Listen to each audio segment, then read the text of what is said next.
کیونکہ اس میں ہدایت ہے ان لوگوں کے لیے جو ہدایت پانا چاہتے ہیں، جو اللہ تعالیٰ سے ڈرتے ہیں، ٹھیک ہے، اور جو اللہ تعالیٰ کو سچے دل سے قبول کرتے ہیں، اور جس کا ایمان ہوتا ہے کہ ہمیں اللہ تعالیٰ نے ہی پیدا کیا ہے۔ یہ آیت ہمیں کیا بتاتی ہے کہ قرآن پاک ایک سچی اور کامل کتاب ہے جس میں کوئی شک نہیں ہے، اور خاص طور پر ان لوگوں کے لیے ہدایت کا ذریعہ ہے جو اللہ تعالیٰ سے ڈرتے ہیں، نیک اعمال کرتے ہیں، اور کوشش کرتے ہیں کہ ہم اس طرح سے زندگی گزاریں جس طرح سے اس کتاب میں ہمیں ہدایت کی گئی ہے۔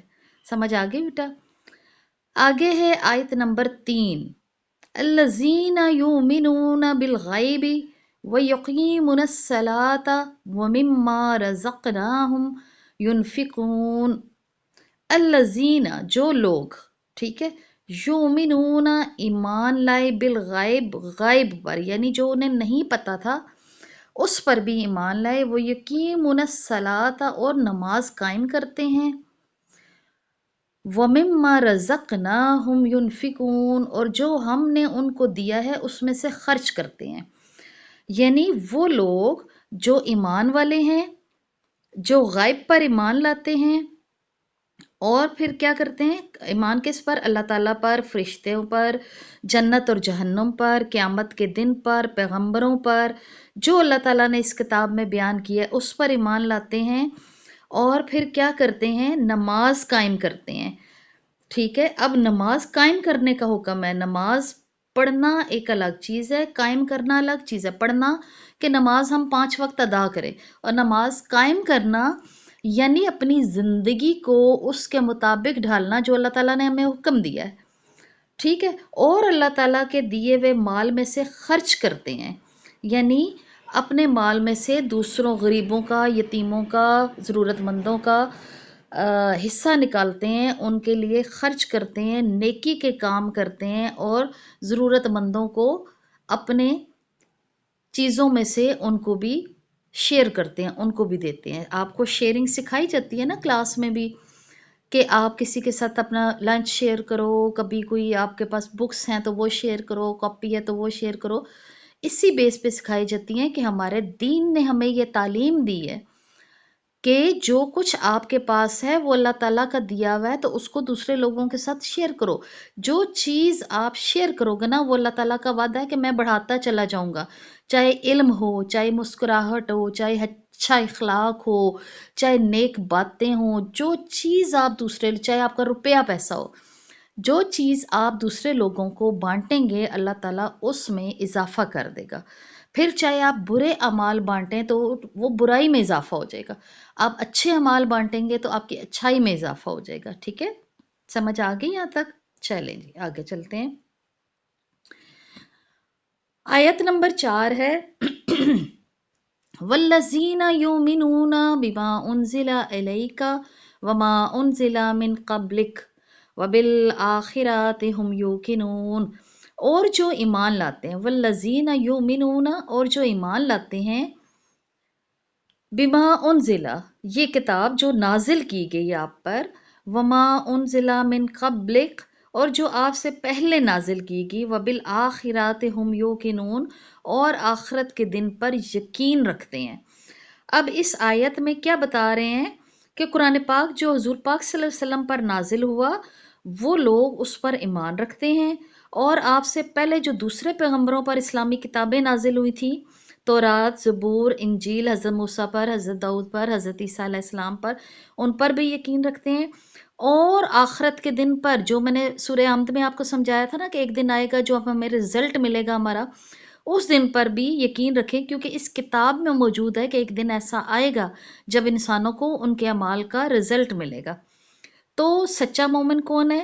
جو کتاب کو مانتا ہے اور آخرت پر یعنی رزلٹ والے دن پر، قیامت والے دن پر یقین رکھتا ہے۔ سمجھ آ گئی بچوں؟ 5ویں آیت ہے ہماری، اولئک علی ھدی من ربہم واولئک ھم المفلحون۔ اولئک علی ھدی من ربہم یہی وہ لوگ ہیں جو اپنے رب کی طرف سے ہدایت پر ہیں، واولئک اور یہی وہ لوگ ہیں، ھم المفلحون جو ہدایت پر ہیں، جو کامیاب ہونے والے ہیں، جو فلاح پانے والے ہیں۔ مفلحون فلاح پانے والے، کامیاب ہونے والے۔ اب اس کا کیا مطلب ہے؟ یہ آیت ہمیں بتاتی ہے کہ جو لوگ پچھلی آیات میں بیان کی گئی صفات، ایمان، نماز، خرچ کرنا، زکوٰۃ دینا، اخلاق سے پیش آنا، وہ اپنے رب کی طرف سے یہ صفات جن میں موجود ہے نا، وہ اپنے اللہ تعالیٰ کی طرف سے صحیح رستے پر ہے، اور وہی لوگ جو ہیں وہ کامیاب ہیں۔ اب وہ نیک صفات کیا تھی؟ ایمان رکھنا کتابوں پر، پیغمبروں پر، فرشتوں پر، اللہ تعالیٰ پر اور آخرت کے دن پر، اور زندگی میں نیک اعمال کرنا، اللہ تعالیٰ کی طرف سے جو ہمیں عطا کیا گیا ہے اس کو بانٹنا، اس کو دوسرے لوگوں تک پہنچانا، چاہے وہ علم ہو، چاہے وہ اچھا اخلاق ہو، چاہے کوئی بھی آپ میں اچھی خوبی ہو، اس کو بانٹیں، آپ دوسروں کو بھی بتائیں، ٹھیک ہے؟ پھر کیا ہوا؟ یہ ساری صفات جس میں ہیں وہ اللہ تعالیٰ کا نیک بندہ ہے اور وہی کامیاب ہونے والا ہے۔ اللہ تعالیٰ نے کہا میں اس بندے کو کامیاب کروں گا جو اس رستے پر چلے گا جو میں اس کو سکھا رہا ہوں، اور سکھا کیسے رہا ہوں؟ پیغمبروں کے ذریعے، اور یہ ہماری، ہم کیونکہ مسلمان ہیں نا، تو یہ ہماری اللہ تعالیٰ کی بھیجی ہوئی آخری کتاب ہے۔ ہمارا ایمان ہے کہ اس سے پہلے بھی جو کتابیں دوسرے پیغمبروں پر نازل ہوئی وہ بھی اللہ تعالیٰ نے بھیجی، ٹھیک ہے؟ اگلی ویڈیو میں آپ کو صحیفے اور کتاب کا فرق بتاؤں گی، اور اگلی 5 آیات انشاءاللہ تعالی ہم لوگ پڑھیں گے، اور ان آیات کو آپ نے پڑھ کے سمجھانا ہے اپنے گھر میں، جو کوئی بڑا ہے نا ان کو ترجمہ بتانا ہے، ٹھیک ہے؟ آپ نے ان پہ یہ ویڈیو میری 2-3 دفعہ دیکھنی ہے تاکہ آپ کو اچھے طریقے سے آپ کے ذہن میں یہ باتیں بیٹھ جائیں، اور ترجمہ خاص طور پہ یاد کر لینا ہے، ٹھیک ہے؟ ویڈیو آپ کو پسند آئی ہوگی، لائک کریں، شیئر کریں، چینل کو سبسکرائب کریں۔ مزید اچھی اچھی ویڈیوز کے لیے اور فارمیٹیو ویڈیوز کے لیے آپ مجھے کمنٹ کریں گے کہ میم ہمیں یہ چیز سمجھا دیں اردو میں اور قرآن پاک میں، ہمیں اس آیت کا ترجمہ بتا دیں، ہمیں یہ سبق سمجھا دیں، ہمیں اس سبق کے الفاظ معنی، الفاظ، جملے، سوال جواب، کچھ بھی، کہیں بھی آپ کو ضرورت پڑے کہ میم ہمیں یہ ٹاپک مشکل لگ رہا ہے سمجھائیں، تو مجھے کمنٹ کیجیے گا۔ تھینک یو سو مچ۔ اللہ حافظ۔ اللہ تعالیٰ آپ کو قرآن پاک سمجھنے کی اور پڑھنے کی توفیق عطا فرمائے۔ اللہ حافظ۔